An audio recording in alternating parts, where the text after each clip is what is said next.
지난주에 같은 본문으로 하나님께서 왜 이삭과 리브가에게 약속의 자녀를 20년 동안 주지 않으셔서 이삭으로 하여금 기도하게 만드시고 그 기도의 응답으로 에서와 야곱이라는 쌍둥이를 주셨는지를 살펴보았습니다.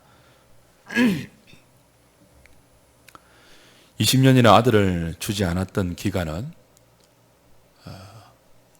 믿음의 방관자 자리에서 이삭으로 하여금 하나님의 뜻을 구하고 그 하나님의 뜻의 통로가 되는 그런 기간이었죠. 그 과정 가운데 이삭의 기도는 하나님께서 그 일을 분명히 하나님의 능력으로 하나님의 주권으로 하신다는 것을 확인하게 하는 하나의 과정이었습니다. 기도가 우리의 필요를 하나님께 요청하는 것 이전에 그 일이 우리에게서 일어난 것이 아니고 하나님이 하신 것이라는 것을 확인하는 가장 중요한 의미가 기도의 본질적인 의미입니다. 20년 동안 약속의 아들을 주지 않으시고 기도를 통하여 쌍둥이를 주셨는데 그 쌍둥이 중에 하나는 버림받는 자식이고 하나만 약속의 자녀예요. 그걸 확인시키는 거예요.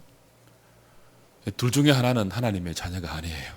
똑같은 리브가의 복중에서 태어났는데 하나만 하나님의 백성이고 하나만 약속의 자녀라는 거예요. 왜 그 일을 기도 가운데 받게 하셨다고요? 이 일을 누가 한 것이라고요? 하나님이 하셨다는 거예요. 그래서 오늘 23절을 다시 한번 보시기 바랍니다. 23절 같이 읽을까요? 시작. 여호와께서 그에게 이르시되 두 국민이 내 태중에 있구나. 두 민족이 내 복중에서부터 나누이리라. 이 족속이 저 족속보다 강하겠고 큰 자가 어린 자를 섬기리라 하셨더라. 아직 에서와 야곱이 태어나기도 전인데 하나님은 말씀하십니다. 네 복중에 있는 두 아이가 서로 나누일 것이라고.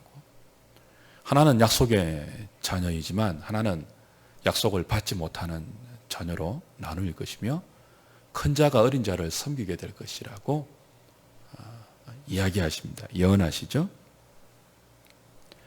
이 말씀 무슨 뜻인가 하면 지금 아브라함과 이삭과 야곱을 통해서 바다의 모래같이 하늘의 별같이 많겠다고 해주신 약속의 후손들이 성취되는 거예요. 그 약속의 후손은 하나님의 백성들을 말합니다. 그런데 하나님이 백성이 되는 것은 똑같은 어머니의 태중에서 나온 두 아들 중에서라도 하나님의 주권에 의해서 에서는 아니라는 거예요. 이 무엇을 말하는가 하면 하나님이 백성이 되는 기준에 사람의 행위나 사람의 조건이나 사람의 가문이나 사람의 혈통은 아무런 원인이 될 수 없으며 오직 하나님이 백성이 되는 유일한 조건과 원인은 하나님의 주권적인 뜻에 의한 작정에 있다는 것입니다.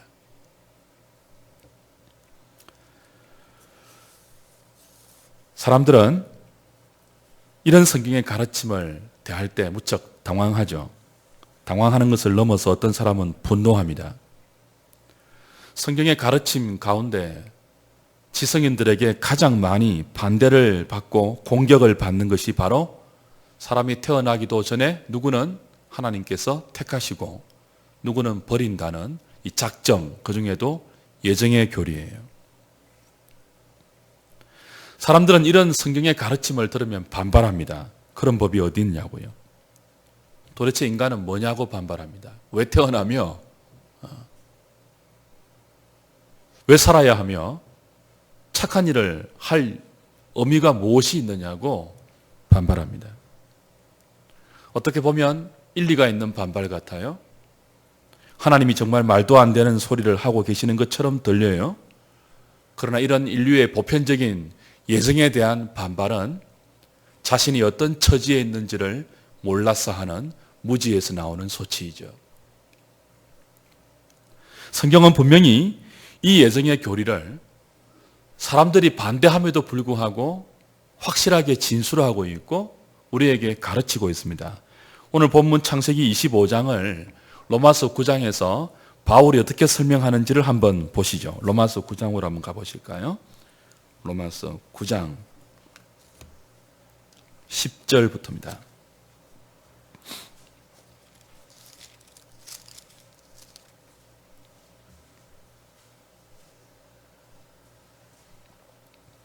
(10절부터) (13절까지) 읽어볼까요? 시작.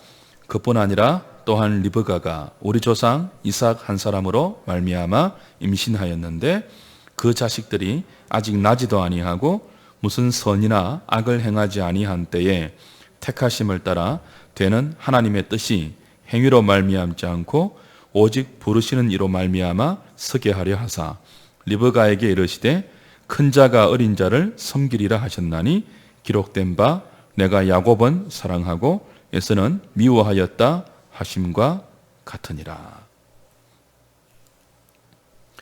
아직 야곱이 태어나기도 전에, 에서가 태어나기도 전에 그들이 어떤 착한 일을 행하거나 악한 일을 행하기 전에 하나님은 야곱을 택했다고 하십니다.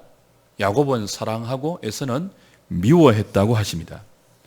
그래서 하나님의 백성이 되는 것이 사람의 행위로 말미암지 않고 오직 부르시는 하나님의 주권적인 부르심과 그 예정의 뜻에 따라 된다고 바울은 이 창세기 25장의 본문을 인용하면서 하나님의 주권적인 부르심의 진리를 말하고 있죠. 역시 우리의 그 무지한 그 지성과 또 미련하게 된 우리의 마음은 이런 성경의 진술에 대해서도 반발심을 가지고 있죠. 어떻게 태어나기도 전에, 어떻게 사람이 선행을 하고 악행을 하기도 전에 누구는 택하고 누구는 버리실 수 있는가? 하나님이야말로 그럼 불의한 분이 아닌가? 그렇게 반발하고 되어듭니다. 여기에 대해서 성경이 또 뭐라고 답을 하죠? 로마서 9장 13절 이어지는 말씀입니다. 13절부터 16절까지 읽어보겠습니다. 시작. 그런즉 우리가 무슨 말을 하리요? 하나님께 불의가 있느냐? 그럴 수 없느니라. 모세에게 이르시되 내가 긍휼히 여길 자를 긍휼히 여기고 불쌍히 여길 자를 불쌍히 여기리라 하셨으니 그런즉 원하는 자로 말미암음도 아니요 다른 박질하는 자로 말미암음도 아니요 오직 긍휼히 여기시는 하나님으로 말미암음이니라. 그렇죠? 태어나기도 전에 선행과 악행을 행하기도 전에 누구는 버리고 누구는 택했다는 것을 하나님의 불의라고 반발하는 자들에게 바울은 어떻게 답한다고요? 하나님은 불의한 분이 아니라는 거예요. 하나님의 예정의 교리를 가지고 하나님을 불의한 분이라고 몰아붙이면 안 된다고 말해요. 그런즉 우리가 무슨 말 하리요? 하나님께 불의가 있느냐? 그럴 수 없다라고 이야기합니다. 저 안에 사랑하는 여러분, 우리 인간은 중립 상태에 있지 않습니다. 아담 이후의 모든 인간은 중립 상태에 있는 것이 아니고 처참한 상태에 있습니다. 모든 자연인은 비참한 죄 아래에 있어요. 죄와 허물로 죽어 있다고 에베소서 2장 1절에 말합니다. 본질상 진노의 자녀라고 이야기합니다. 죄와 허물로 죽어 있는 상태의 비참함을 아직 사람들이 잘 몰라서 이런 불의를, 이런 불평을 하는 거죠. 본질상 진노의 자녀가 되었다는 인간의 이 그 원색적인 처지를 아직까지 우리가 잘 몰라서 하나님에 대해서 불의하다고 불평을 할 수 있는 것입니다.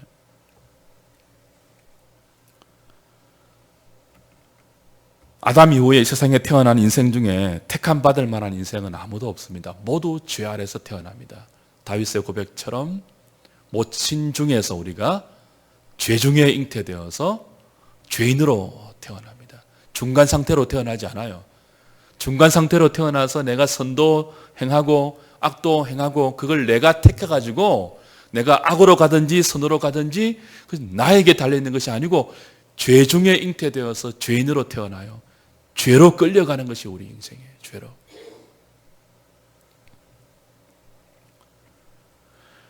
하나님께서는 죄를 지으면 벌하시겠다고 아담과 언약을 맺었습니다.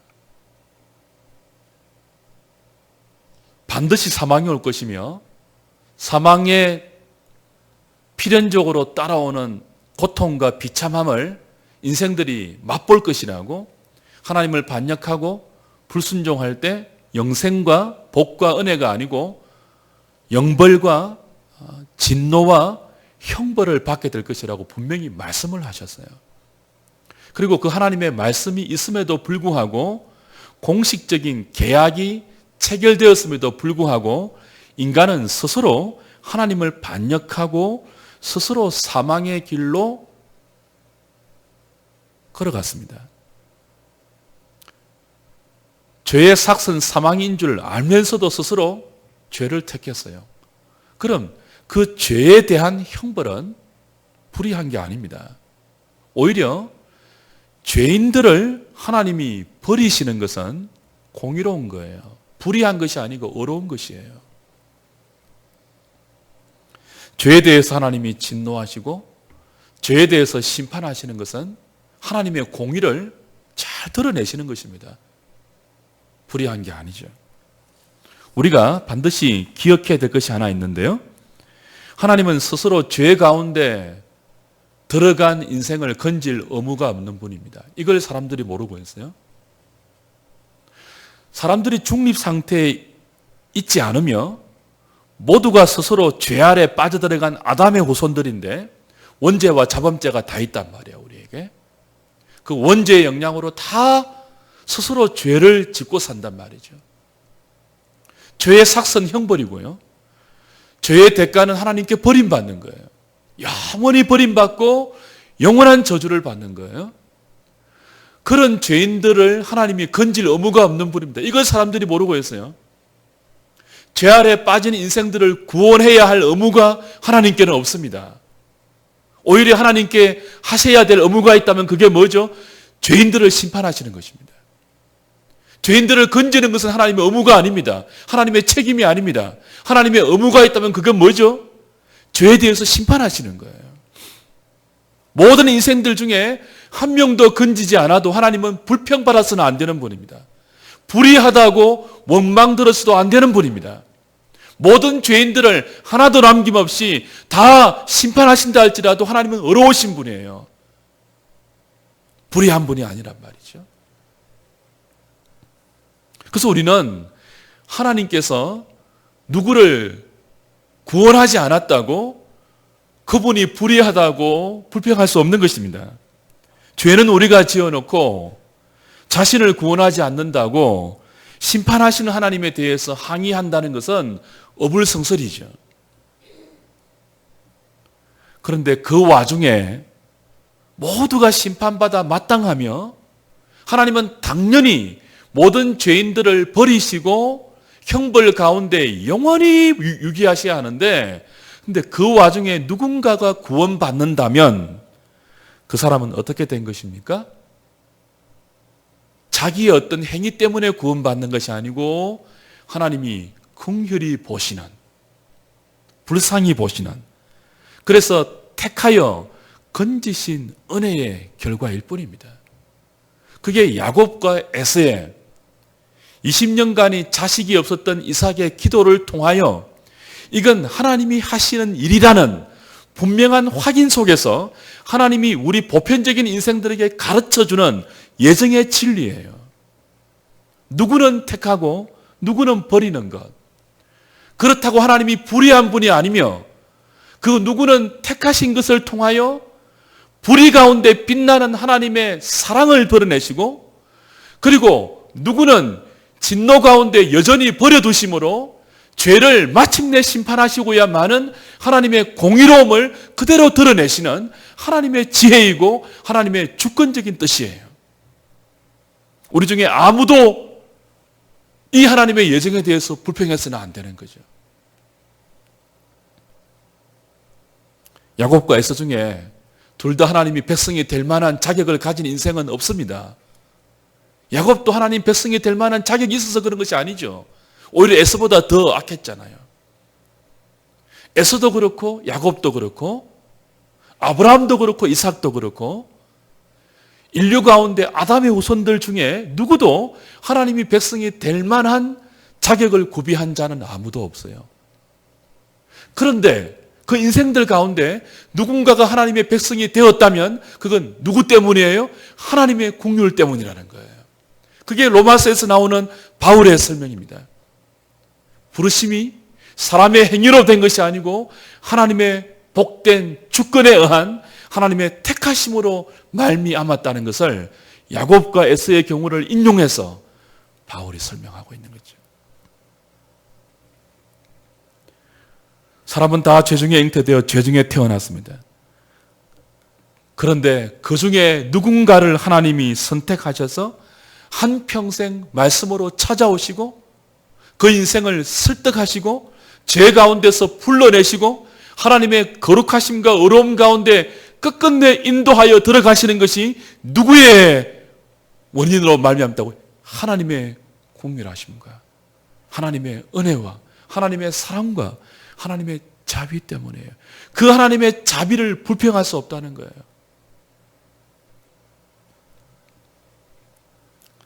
야곱이 약속의 아들이 되고 하나님 백성이 된 것은 그가 믿음의 가문에서 태어났기 때문이 아닙니다. 에서도 믿음의 가문에서 태어났잖아요. 그가 날 때부터 경건했기 때문도 아닙니다. 하나님께서 그가 태어나기도 전에, 그를 짓기도 전에 그를 긍휼히 보셨기 때문입니다. 이유는 몰라요. 왜 에서는 미워하고 왜 야곱은 불쌍히 보셨는지 이유는 몰라요. 그건 하나님의 기쁘신 뜻이에요. 그건 우리가 모르는 영역이에요. 그렇지만 하나님은 이것을 가르치기 위해서 이삭과 리브가에게 20년 동안 아이를 주지 않으시고 기도하게 만드시고 그 기도를 통하여 지금부터 내가 주는 이 아이의 진리는 너희들과 상관없이 나의 예정에서 나온 진리다 하는 것을 가르치는 거예요. 이삭과 리브가가 수긍이 안 돼도, 여러분, 이삭은 에서를 좋아했고요, 리브가는 야곱을 좋아했잖아요. 그 부모가 좋아하는 것과 상관없이 하나님의 백성이 되는 것은 하나님의 주권적인 뜻에 달려 있다는 것입니다.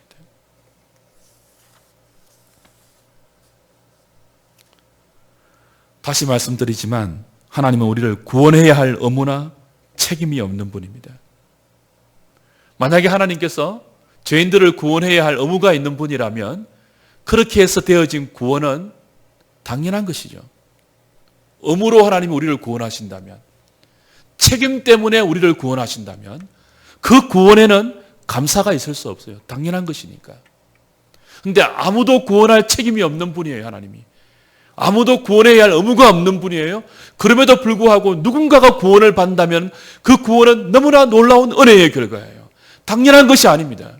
여러분, 주 안에 사랑하는 여러분, 저와 여러분들이 오늘 주 안에서 구원받았다는 것은, 하나님의 백성이 되어가고 있다는 것은 당연한 것이 아닙니다. 엄청난 은혜예요. 이건 당연한 것이 아니에요. 하나님, 왜 나는 구원하신다는데 왜 저 사람은 구원해 주지 않죠? 안타까운 마음은 들 수 있을지 몰라도 왜 저 사람은 구원하지 않죠? 하나님, 불의한 것 아니에요? 불평할 수는 없는 거예요. 이 엄청난 구원에 대해서 우리가 깨달아지지 않는다고, 우리의 좁은 이성으로 납득이 안 된다고, 하나님의 기쁘신 뜻대로 누구는 구원하고 누구는 버리는, 그래서 한편으로는 하나님의 공의를 드러내시고 한편으로는 하나님의 자비를 드러내시는 이 하나님의 예정에 대해서 우리가 하나님께 반문하거나 힐문할 수 없는 거죠. 그래서 로마서 9장 마지막 구절에 뭐라고 합니까? 어리석은 자여, 네가 누구가 한데 하나님을 힐문하느냐. 토기장이가 진흙을 가지고 마음대로 그릇을 만들 권위 없느냐? 하나는 귀슬 그릇을 만들 권한이 토기장에게 없느냐? 하나는 천이슬 그릇을 만들 권한이 토기장에게 없느냐? 네가 누구간데 토기장이 되신 하나님을 힐문하느냐? 그렇게 말하죠.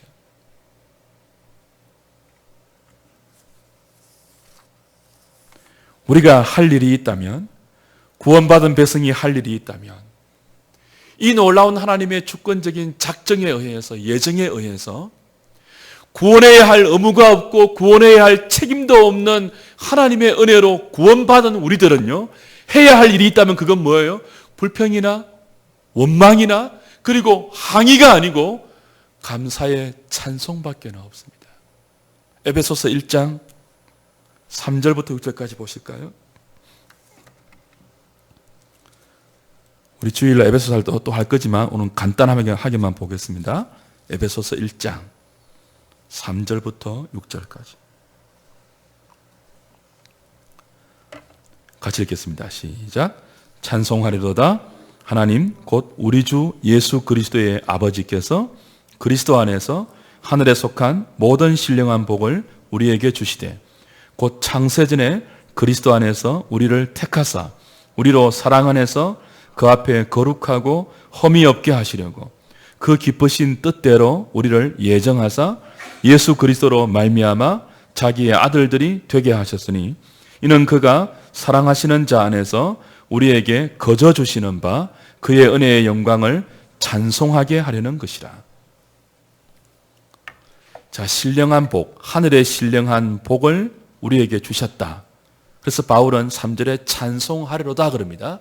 이 하늘의 신령한 복이 뭐냐라고 할 때 4절 5절에는요 창세전에 그리스도 안에서 우리를 택하신 것이라고 이야기합니다. 그리스도 안에서 택함 받은 것이 뭐예요? 하늘에 속한 모든 신령한 복이에요. 이 신령한 복을 받은 사람은 할 것이 있는데 그게 뭐예요? 찬송하리로다입니다. 불평이 아니고. 그래서 6절의 마지막에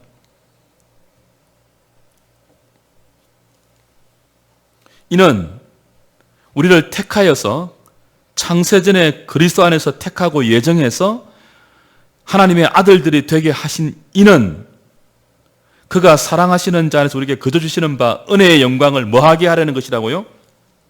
찬송하게 하려는 것입니다.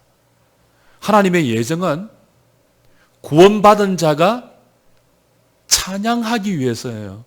이해가 안 간다고 불평하거나 대들거나 항의하기 위해서가 아니고 나 같은 사람을 하나님 예정하시다뇨. 택하시다뇨.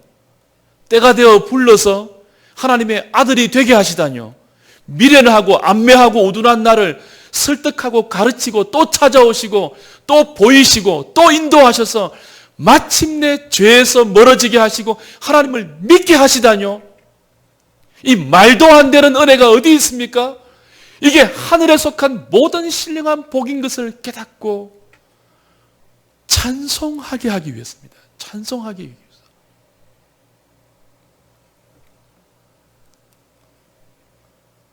주 안에 살아가는 여러분, 기독교는 구원의 종교예요.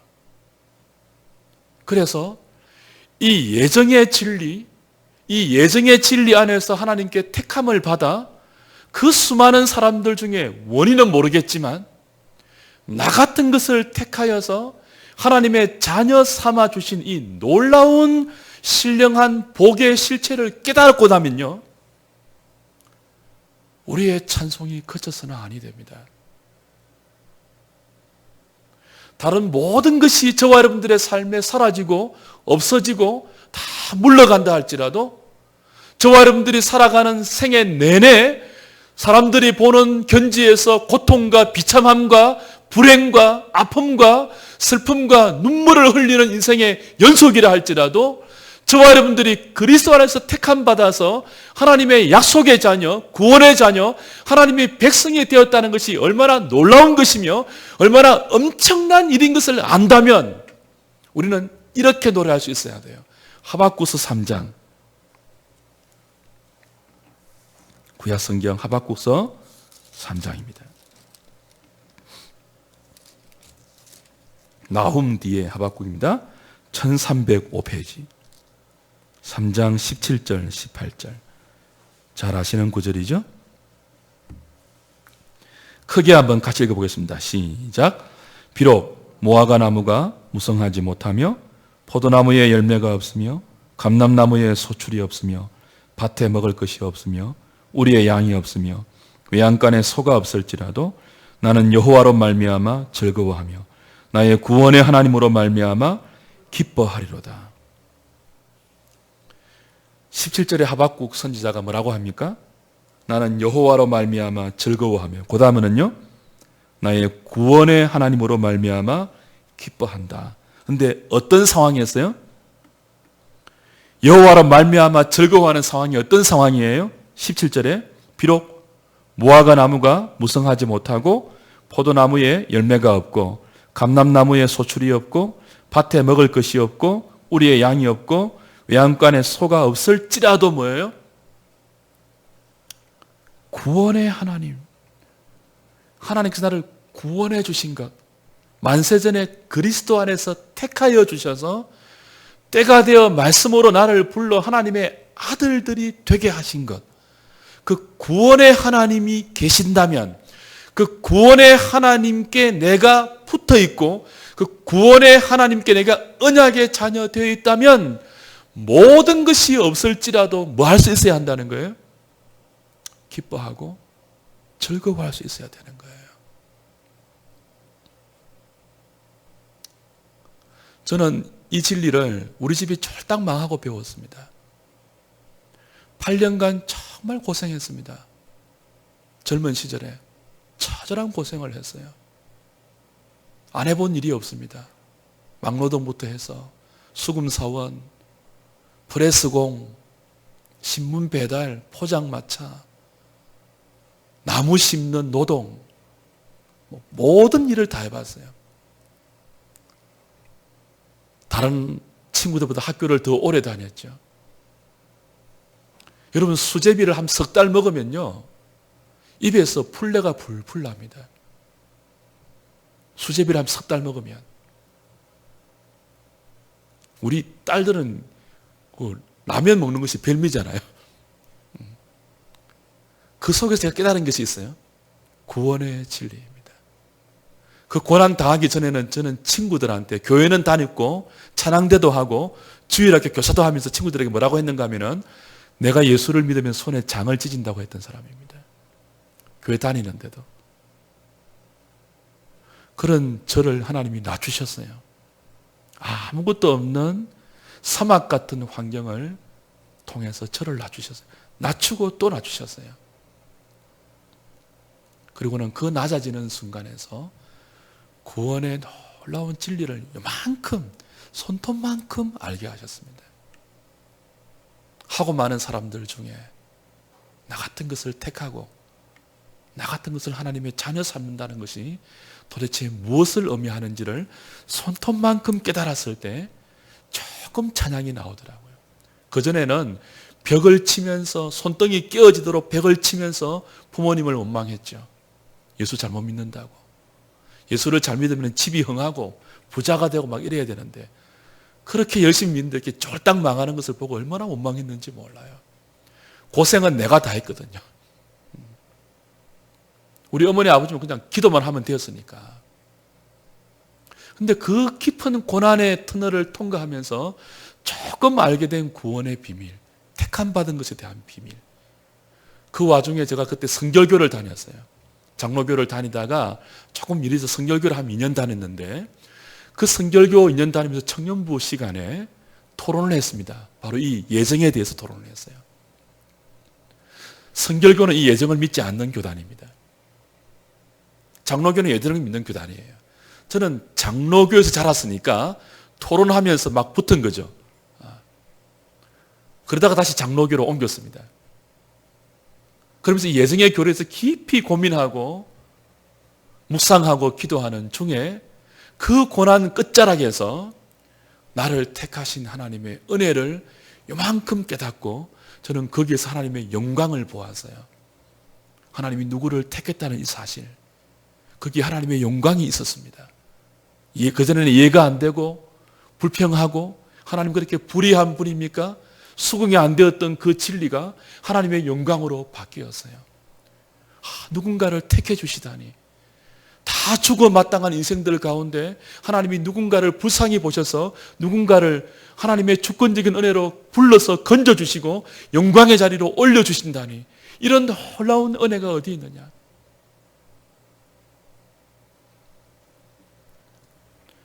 그러나 살아가다 보면 이 택하심의 진리, 부르심의 진리는 많이 도전을 받고 많이 감격이 사라질 수 있습니다. 그래서 베드로후서에서 베드로사도 이렇게 우리에게 당부하죠. 이거 찾고 마칩시다. 베드로후서, 전에 우리가 묵상했던 본문입니다. 1장 10절입니다.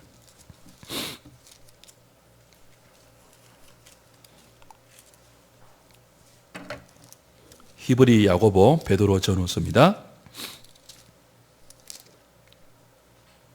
1장 10절, 11절. 384페이지 10절, 11절 찾고 마칩시다. 시작. 그러므로 형제들아 더욱 힘써 너희 부르심과 택하심을 굳게 하라. 너희가 이것을 행한즉 언제든지 실족하지 아니하리라. 이같이 하면 우리 주 곧 구주 예수 그리스도의 영원한 나라에 들어감을 넉넉히 너희에게 주시리라. 그러므로 형제들아 더욱 힘써 너희 부르심과 그 다음 너희 뭐를요? 택하심을 굳게 하라 그랬습니다. 그리고 이것을 행한즉 그랬습니다. 베드로 사도는 베드로 전후서를 누구에게 쓰고 있는가 하면 예수 믿는 것 하나 때문에 뿔뿔이 흩어져서 고난받는 디아스포라 유대인들에게, 디아스포라 그리스도인들에게 쓰고 있어요. 예수 믿는 믿음 하나 때문에 직장을 빼앗기고 거주지를 빼앗기고 흩어져 살 수밖에 없는 불같은 시련과 고난 속에 있는 성도들을 붙들어주기 위해서 베드로 사도가 편지를 쓰는데 그 두 번째 편지에서 1절에 베드로 사도는 뭐라고 가르칩니까? 믿음 때문에 고난당하는 성도들에게 그들의 믿음을 뭐라고 설명한다고요? 보배로운 믿음이라고 말해요. 1장 1절 예수 그리스도의 종이며 사도인 시몬 베드로는 우리 하나님과 구주 예수 그리스도의 을을 힘입어 동일하게 어떤 믿음을요? 보배로운 믿음을 우리와 함께 받은 자들에게 편지한다. 보배로운 믿음 받은 거예요. 누가 받을 수 있죠? 택한 자가 받을 수 있는 거예요. 택한 자가. 그래서 이 믿음은 당연한 게 아니고 어떤 믿음이라고요? 보배로운 믿음이에요. 보배로운 믿음. 믿음 때문에 고난당하고 있는 성도들에게 뭐라고 한다고요? 당신들이 믿음 때문에 고난당하는데 그 믿음이 보배로운 믿음이고 받은 믿음이에요. 택했기 때문에 받은 믿음이에요. 그러면서 이 보배로운 믿음은 우리를 보배로운 약속으로 인도하고 있죠. 신의 성품에 참여하기 위해서 너희들을 택하여 보배로운 믿음으로 부르신 이를 생각하면서 고난 가운데 소망으로 견디라고 이야기합니다. 그리고 뭐라고 한다고? 너희 부르심과 택하심을 굳게 하라. 믿음의 덕을, 덕의 지식을, 지식의 절제를, 절제의 인내를, 인내의 경건을, 경건의 형제 우애의 형제 사랑을 공급해서, 그죠? 우리 주 예수를 알기에 부족함이 없게 하며 택하심과 부르심을 굳게 하라. 주 안에 사랑하는 여러분, 하나님께서 저와 여러분들을 택해 주셨어요.